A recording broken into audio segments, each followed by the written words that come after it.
Hello, everybody. Welcome back to Dice Masters with James and Zach. I'm Zach. And I'm James. Hello. Hello. And things are a little bit different this week, as you can tell, because you can see our faces, whether you want to or not.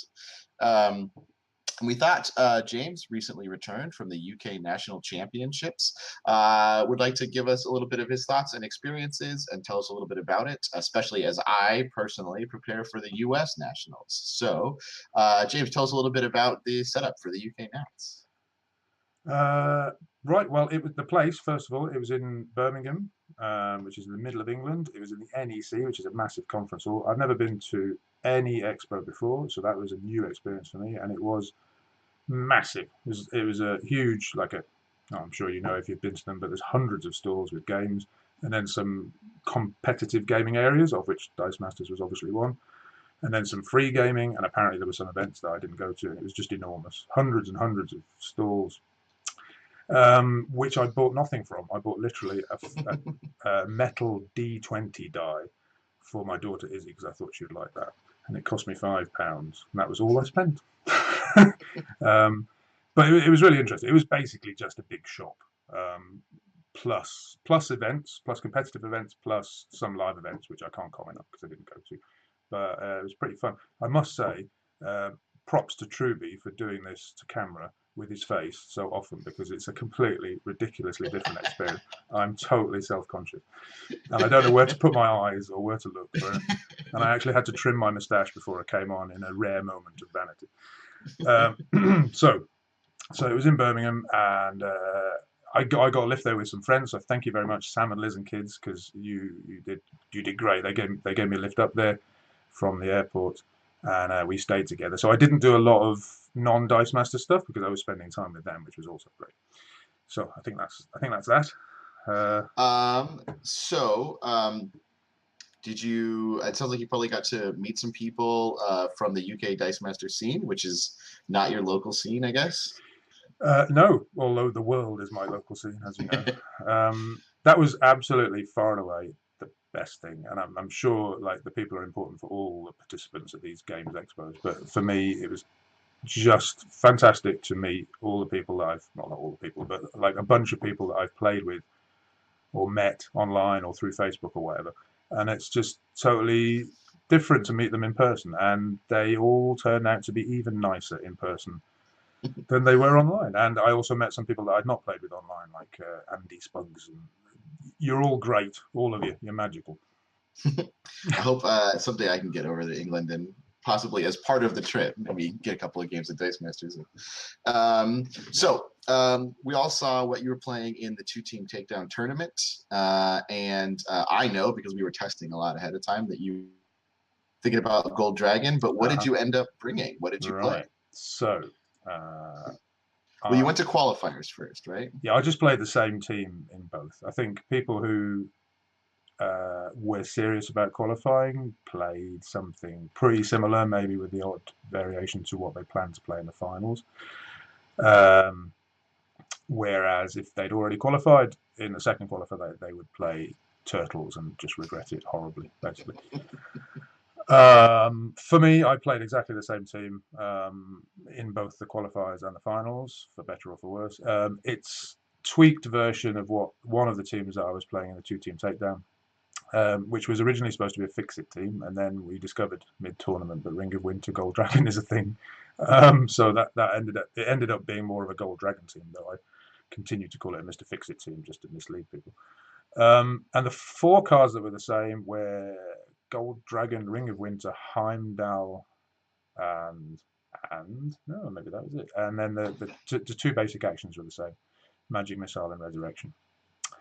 So you've got the Ring of Winter, which says move each dragon character die in your use pile to the fill zone at level 3 as its action, and it has a global which says pay bolt once per turn. The next die you purchase with purchase cost 6 or more costs 2 less. And then the Gold Dragon's just got beefy stats. It's got a tune which you never remember to use, and Breath Weapon 3. So the basic premise is that you use Heimdall and Resurrection to gather enough energy to buy a gold dragon and have Ring of Winter roll to an action phase in the same turn, and then you can immediately field that dragon. You probably won't have enough energy to breath weapon with it immediately, but wait a turn and then do it, and then the horror starts ideally. So turn one, you're going to buy. Well, I tended to buy Steve Trevor. I nicked Steve Trevor and Wonder Woman from Shadow Meld because I felt like there'd be a lot of when fielded stuff and collector stuff, and that would be very strong against that. She's Reflections, the 5 cost, when she stops when fielded and when attacks effects. And Steve Trevor, or Steve Irwin as I like to call him, when he's KO'd, you can immediately purchase a Wonder Woman die for up to 3 less and prep it. So you're getting a big cost reduction, which cancels his price effectively the first time you use it, but it also acts as a sort of rip hunters, and even if Wonder Woman does not then roll to a character face, which of course she doesn't, you get energy off it. So you're getting an alternative form of ramp. And in addition to that, I had Scarlet Witch against action dice. I don't think we need to talk about that. Hulk, I had Hulk instead of Fix It as a secondary win con, because if they have what's her name, Kate Bishop Global, then it's kind of hard to get gold dragons through, because it's kind of hard to have more than one of them, and then they can just save 2 masks anyway. And you don't want to try and kill someone with I don't know 7 breath weapons. That's a lot of energy and a bit slow. So you need an alternate win con. And I had Hulk, who, while active, when a different character you control, character die you control is damaged, spin Hulk up 1 level, and if you cannot, deal 2 damage to target opponent. So she's a good direct damage alternative. Yeah, so 2 nasty win cons, but very expensive. Not that much control, I guess you could say. Breath Weapon is control. Magic Missile is also control, pinging things out. And Wonder Woman and Scarlet Witch are sort of passive control, but no active control like Shriek, because I have Wonder Woman, although I could have put her in. And then Groot came in at the last minute, because he's Groot. Because he's pretty cool. And I was a bit concerned. I had something against when fielded and when attacks and action dice, but I was a bit worried about sort of massive field clear with staff or uncommon Hellfire Club. And Groot, when he's KO'd and another one of your character dice is KO'd in the same turn by a character, action die, or global ability, so anything really, controlled by an opponent, return Groot and all other character dice in your prep area to the field zone at level 2. So that should be pretty nice. Ben mentioned that. I should credit him with that. Honestly, I never bought it. No, I did buy it in qualifiers, I think, but there wasn't as much field clear as I expected, so that didn't really happen. But I still think it's good in the right meta. Okay. Yeah, so that was me team. So qualifiers, how'd you do? Yeah, I struggle to remember, to be honest. There were 4 games. I've lost my mouse. Hang on, let me find. I had 2 wins and 2 draws. That much I remember. The draws, yeah. This was the thing. Kate Bishop Global is bloody annoying, and it just slows things down. And the biggest thing for me, the hardest thing that I just really failed to manage, was I don't know what the time limit was. Maybe it was 50 minutes or 40 or 45. Do you know, Zack? I haven't got a clue. I don't know what the official one is. We had to do 2. Obviously, you had to get 2. No, okay. If you win 2 games straight within that time, then you've won. If you each win 1, then obviously someone has to win another one, or it's a draw. That's how it works.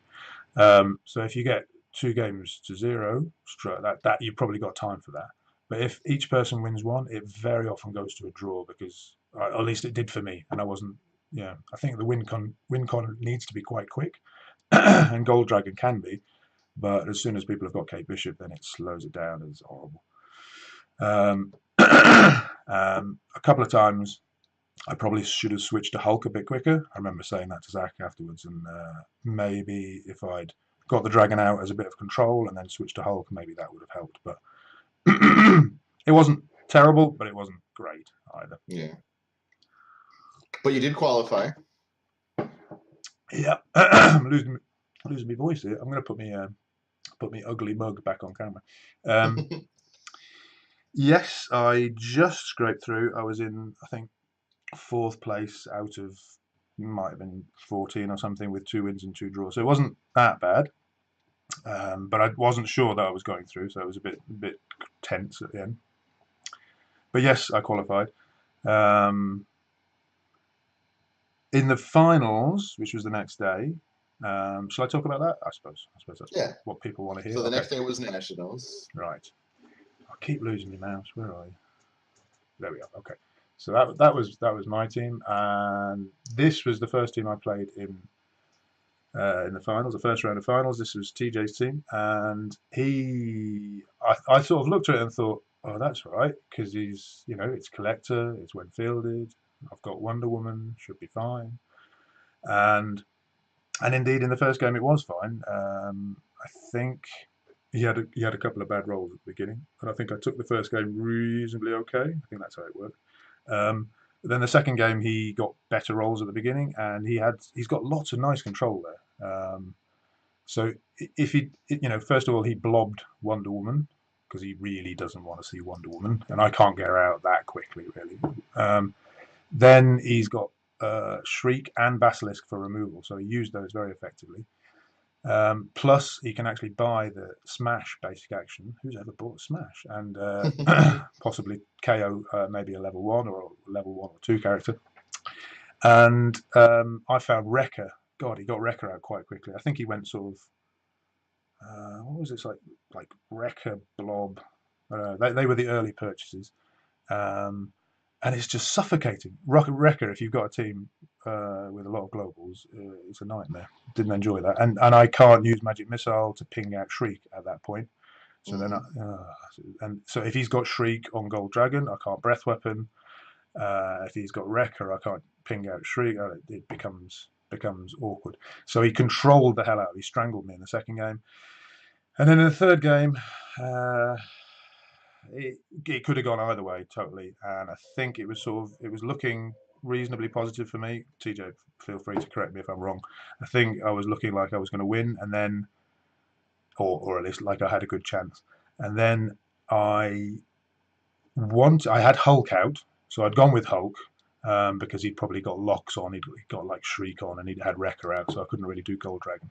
I got Hulk out, and I was trying to do a little bit of chip damage, I thought cleverly, by attacking with a character, which I would then use his Smash Global on to stop my character doing any damage, so that his character would damage mine, Hulk would do him 2 damage. He would block with Nobby, wanting to get Nobby out, and I thought I would cunningly use the fist on Smash to stop Nobby being knocked out. But I totally forgot that Wrecker was in the field, and I couldn't. Oh, it was such a misplay, which meant that he could knock his Nobby out, and so the next turn he had a bunch of energy, and suddenly, and this is how his team works, suddenly I don't exactly know how it worked, but I think my Wonder Woman was on the bottom face. I don't know how it works. Maybe I'd failed to re-roll Wonder Woman or something. So I didn't have that protection.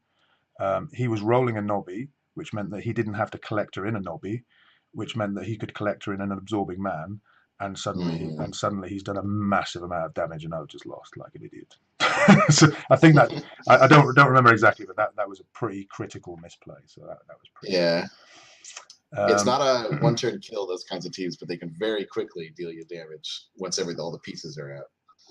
It's not necessarily one turn, but you know what's coming the next turn if Wonder Woman. Yeah, exactly. Yeah. Okay, I'll put. But hey, well played to TJ. Oh, he did very well. Oh, he was a good opponent. That was a good series of games, and I remember at that point, I was like, oh, that was okay. But looking back, that was critical. I don't know if you've never played in these sort of competitions where you have a top 8 cut before. The slightest mistake or a couple of bad rolls can mean the difference between top 8 and not top 8, and that is. Yeah. I didn't realise when I lost that game. I just thought, TJ, that you played very well. I made a stupid mistake, and that was a good 3 games. But in fact, if I hadn't made that mistake, I might have made it top 8, and everything would be different. No, not that different, to be clear. Right. So other finals games, I also played. I don't have the team list up for this, but I played against Matt, who had a very similar Gold Dragon team to mine, except that he was using Uncommon Gold Dragon, which reflects Breath Weapon It has Breath Weapon 2 of its own, and when Breath Weapon is used against it, it reflects that damage to the person who used the Breath Weapon and also to all of their creatures. Which sounds like a good counter to Rare Gold Dragon, except that I had Hulk, which meant that I could Breath Weapon, suck up the reflected damage, and trigger lots of damage to my other characters. Which, do you know what I mean? Yeah. It was under my control, really. Hulk is a good counter to Breath Weapon in general because Yeah. everything takes damage and then they take a bunch of damage in retaliation. But Indeed. yeah. So I had some awful rolls in at least one of those games, and I think if he'd pushed a bit more, I think he was sitting back, Matt. If you're listening, I think you were sitting back a bit too much, and be more aggressive, and you probably would have murdered me in at least one of the games. The third, so I had at that point one loss and one win, and I was thinking, okay. And then I got Michael Power. I'm not sure if it's Michael, Mike or Mikey. But hello. Lovely guy also, and he just mullered me with the team that eventually won, and we'll talk about that later. But that was a Yanti, super rare Yanti and Gold Dragon team, and yeah, he's very good pilot as well. And so I had 2 losses and 1 win, so I had to win the last one to have a hope, I think, really, of going through. And it was Andy from the MOD. And Andy was running some Dum Dum creation, basically sort of Dum Dum Rush with Madame Web was there to suck all the defenders in so that he could push them through. Luckily, Madame Web, or luckily for me, is when attacks, so she's stopped by my Wonder Woman. So I thought, this should be all right. And he had lots of little characters which have low defense, so I was thinking Breath Weapon should sort them out. Unfortunately, I can't remember exactly what happened, but I remember getting frustrated against Andy and sort of getting really annoyed with my dice rolls. So I suspect what happened was I didn't roll some stuff, as is, that happened.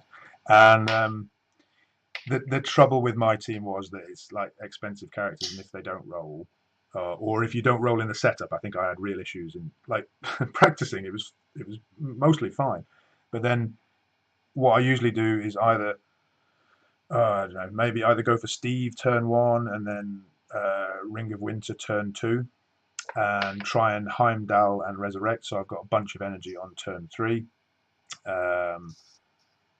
And possibly, but basically try and get a bunch of energy and the ring at the same time. Or there's an alternative tack suggested by Laurier, in fact, where you can Resurrect on turn 1, which is a bit unconventional, having bought also Ring on turn 1, and that gives you 5 energy on turn 2, which might be enough if you roll both a fist and a bolt and no sidekicks, would be enough to buy the Gold Dragon on turn 2, right? And then you get that in the use pile, and anyway, you get it. Basically, it's all critical on the first couple of turns. And very often I just didn't roll. I didn't roll a fist, or I rolled all fists, or I rolled.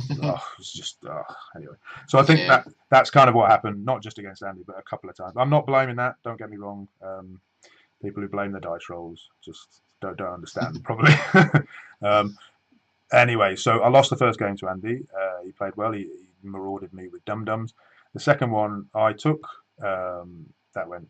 That was fine. And then we just didn't have time for the third one, so it was a draw, which meant the difference between top 8 and top 9 for me, because it was strength of service. So strength of what? Strength of schedule.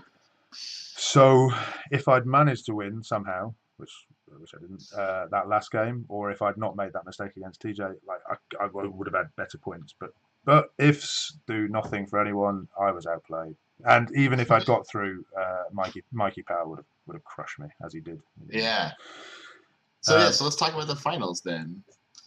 I know the team lists are out there. They're on True Mr. Six's blog, and they're probably on the Dice Coalition at this point.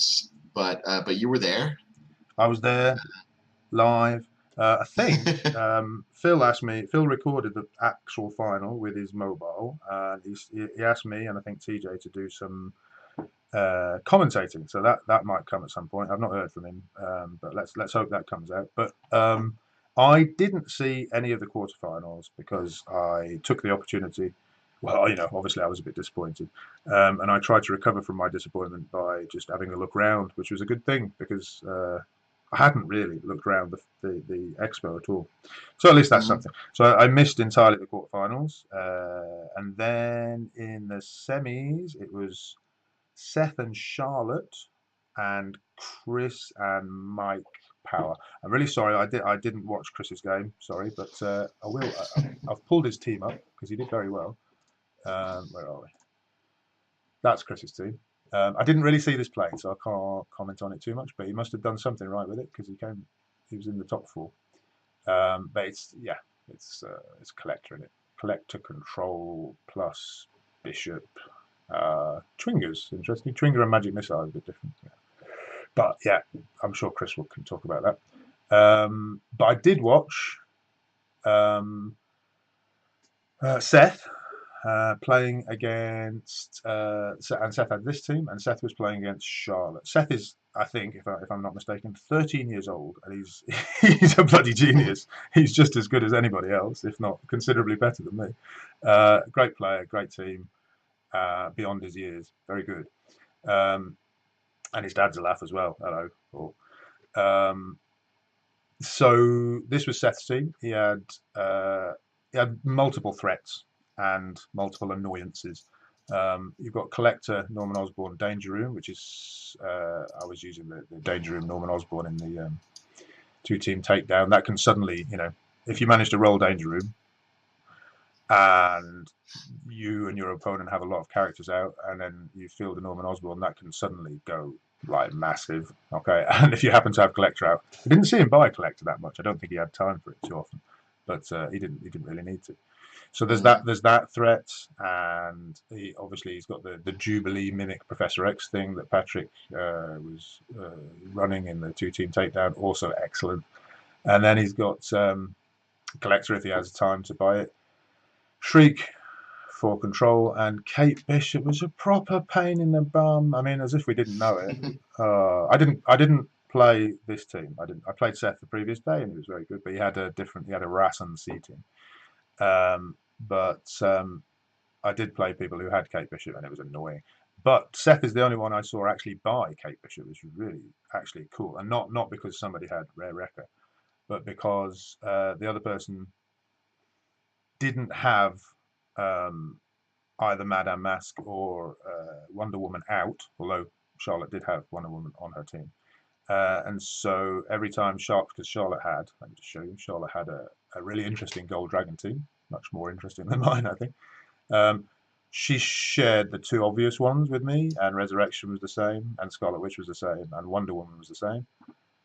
She didn't have Steve Irwin, and she didn't have the Heimdall ramp, which maybe that was a good choice. Squirrel Girl rare, interesting, and she had an energy changer, which I kind of missed that. I think I decided not to take it because I thought everybody would have one, and I think a lot of people thought the same thing. But unfortunately, my team might have suffered more from not having it than theirs, with a big 6 cost. So yeah, if you're going to run Gold Dragon, maybe an energy changer is probably quite a good idea. And and probably Ring of Winter is definitely a good idea, Ben.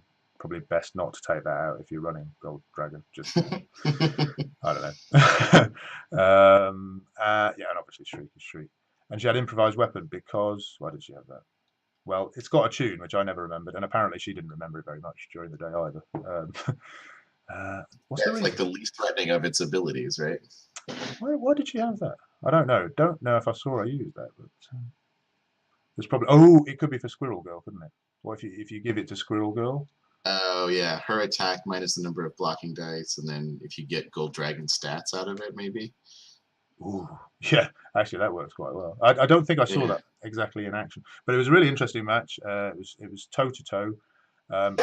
But what Seth did was Charlotte went for an early Green Devil mask when I saw her play, and so Seth basically ran the whole game with 2 or 3 characters in the field, and one of which was invariably Jubilee. So Hmm. it's like, field a psychic, point of damage, field a psychic, point of damage, Professor X, field a psychic, point of damage. Oh, that's annoying. Um, and so he had access to her Billy Club, so he could get rid of the sidekicks from the field and evade Green Devil Mask like that. He just danced around it very, very skillfully. And he also had, if we just switch back to this team for a sec, he also bought and fielded Kate Bishop, and she was doing, because Charlotte didn't have her Wonder Woman out, so every time she did Breath Weapon, she would do 3 damage, but she would knock out Kate Bishop probably, and if she didn't knock it out because she was on her highest face, Seth would block with it so that she got knocked out, and that comes back and does a damage next to her. So it's all paper cuts, horrible paper cuts. And he took it. I think he did it 2-1, but I'm not sure. I was kind of sitting there, but I was a bit brain dead at that point. So, super teams. We'll come back to Seth in a minute, but yeah, Charlotte's team was really interesting. I know she had that in the field. She had Squirrel Girl in the field.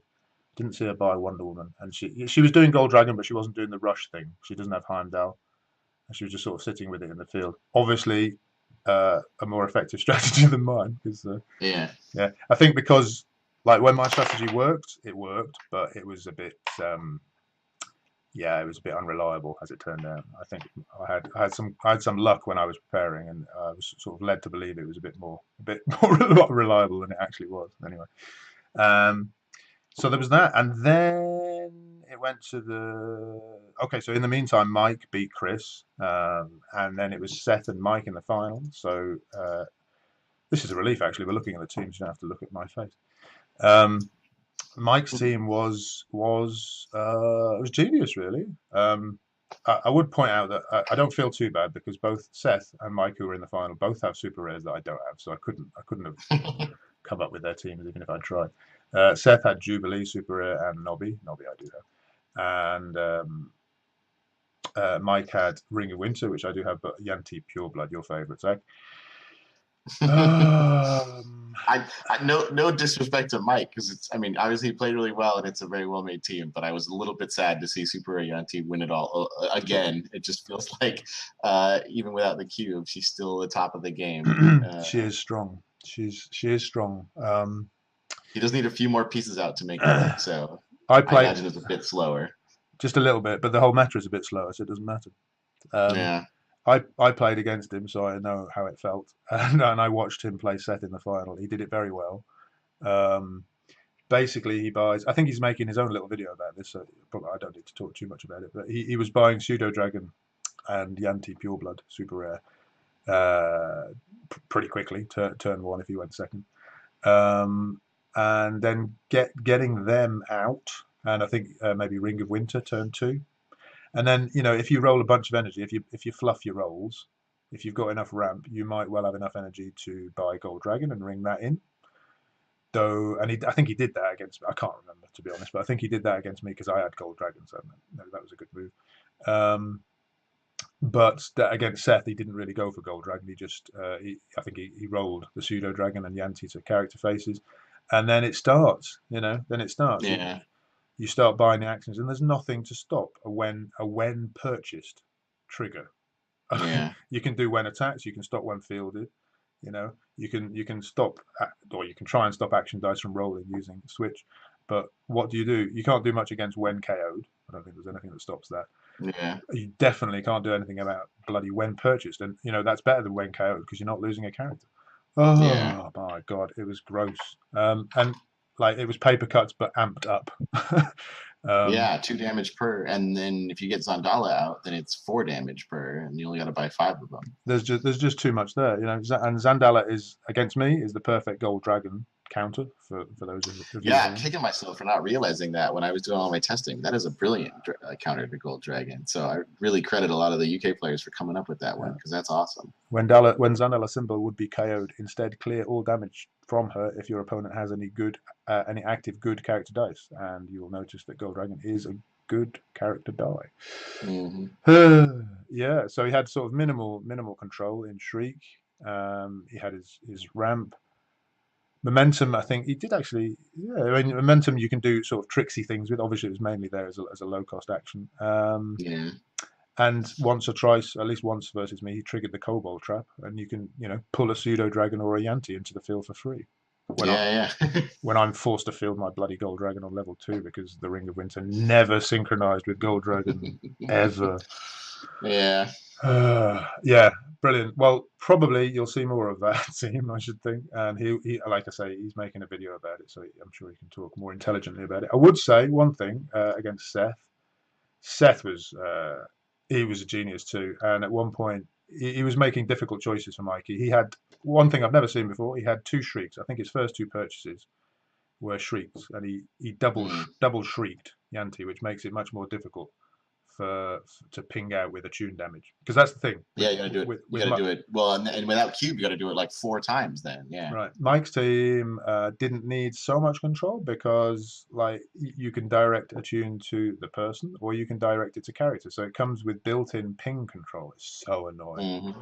And of course, Gold Dragon has attune as well, if you ever remember to use it. So buying two shrieks, I think in his first two turns maybe was yeah, he had two shrieks locked on, which seemed to be doing quite a good job actually. And another thing he did at some point, he was making hard choices for Mike, and he was attacking with something I forget what, to be honest.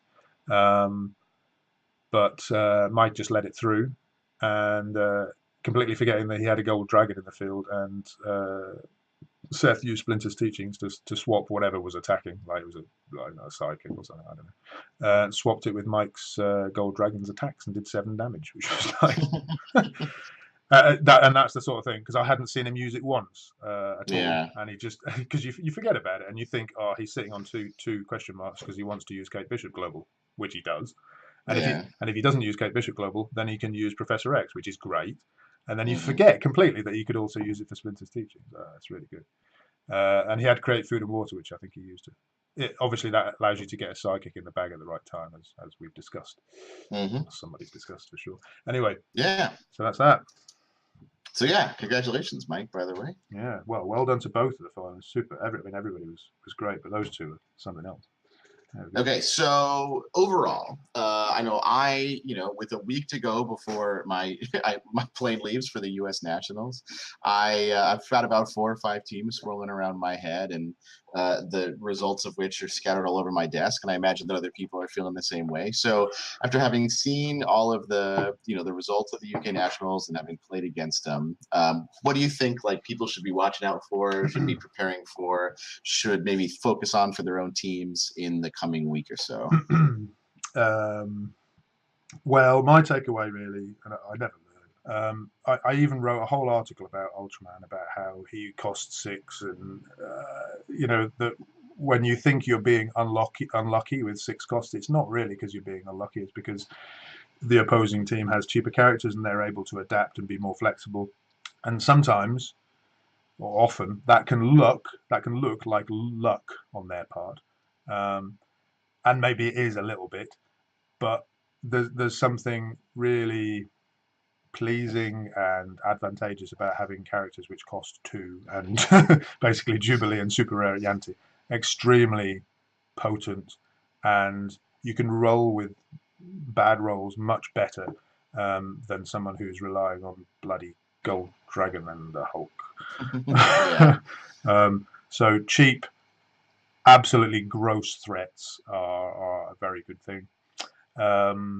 There was a lot of collector, and I didn't quite expect. I thought people would be more worried about Patrick's use of Wonder Woman, but I to be honest, I played like one collector team, and I missed all the others, and I feel like maybe I could have done something against them. But the one that I played, I lost to. Well done, TJ.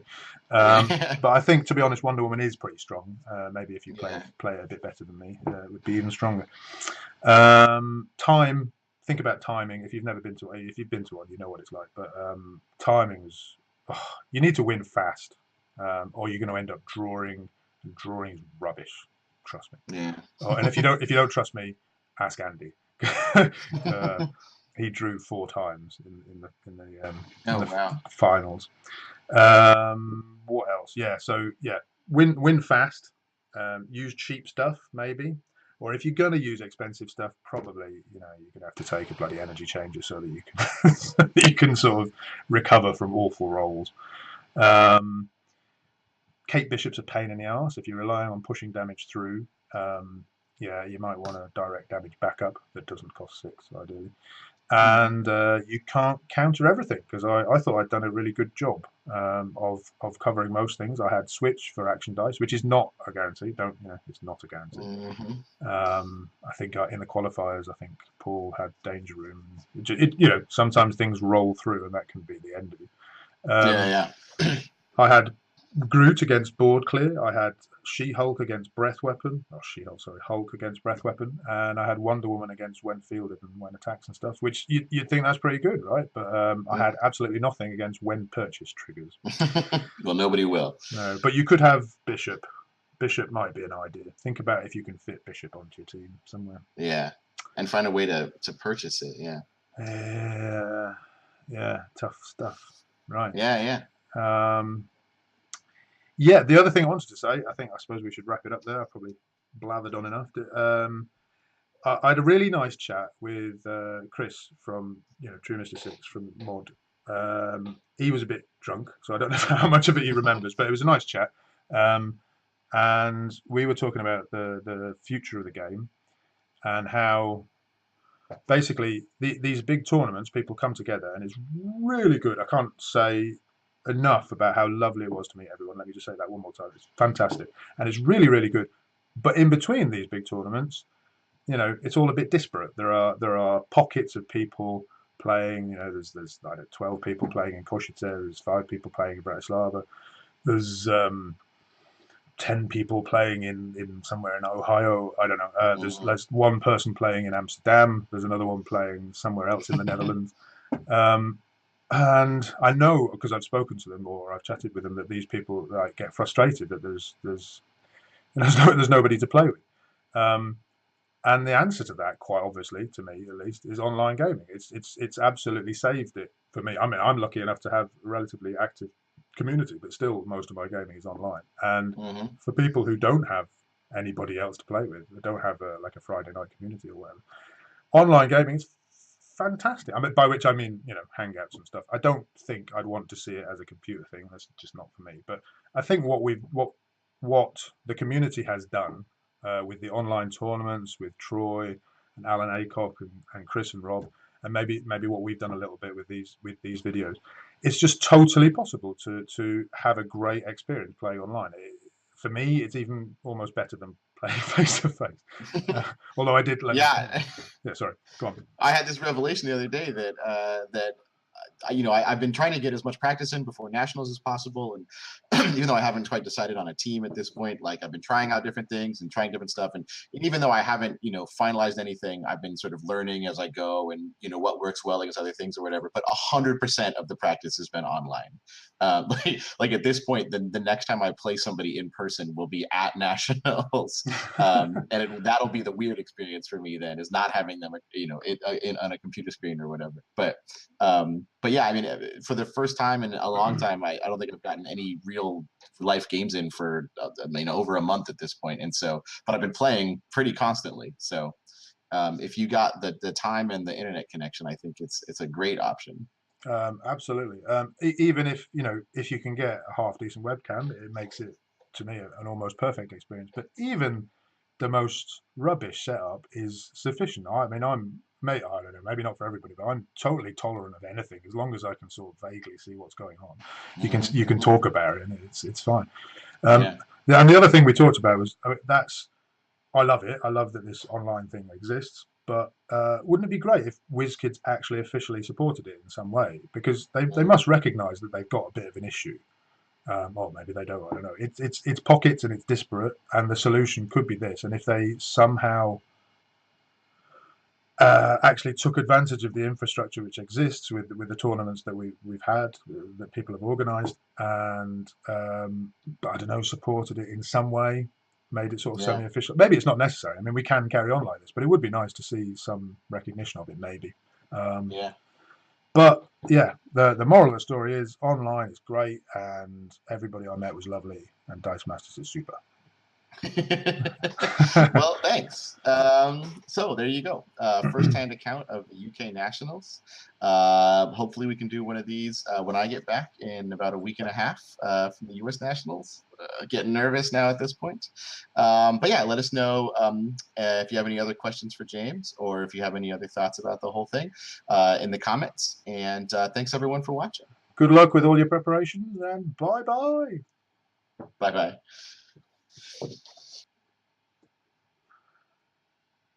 Oh. Yeah, I just clicked.